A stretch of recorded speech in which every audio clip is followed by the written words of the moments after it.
Abraham হারান দেশে বাস করত। ঈশ্বর বললেন, আব্রাহাম, আমি চাই তুমি হারান ছেড়ে অন্য কোথাও যাও। কিন্তু ঈশ্বর আব্রাহামকে কোথায় যেতে হবে তা বলেননি। ঈশ্বর বললেন, আমাকে বিশ্বাস করো। ঈশ্বর বললেন, তুমি এই দেশ ছাড়ো, আমি তোমার বংশকে এক মহান দেশ দেব। তা কিভাবে সম্ভব? আব্রাহাম ভাবতে লাগলো।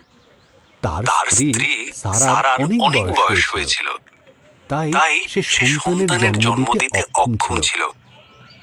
কিন্তু ঈশ্বর বললেন, আমাকে বিশ্বাস করো।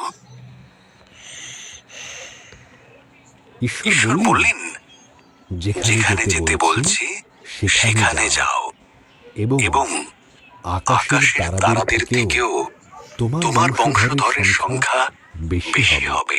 তাদের মাধ্যমে সমস্ত পৃথিবী আশীর্বাদ লাভ করবে। আমাকে বিশ্বাস করো। আর তাই আব্রাহাম ঈশ্বরের প্রতি বিশ্বাস রাখল।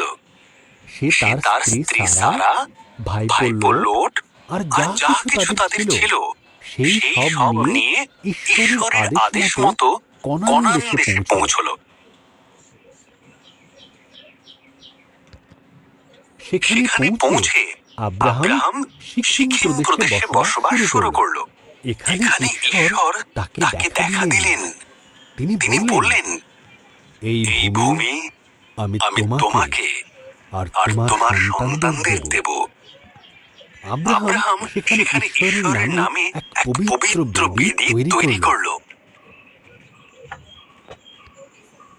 আব্রাহাম ঈশ্বরের দেওয়া সেই প্রতিশ্রুত দেশটি ঘুরে দেখল। ঈশ্বরের প্রতি স্থির বিশ্বাস রাখার জন্য আব্রাহামের মনে ভারী আনন্দ হলো। সুতরাং এখানেও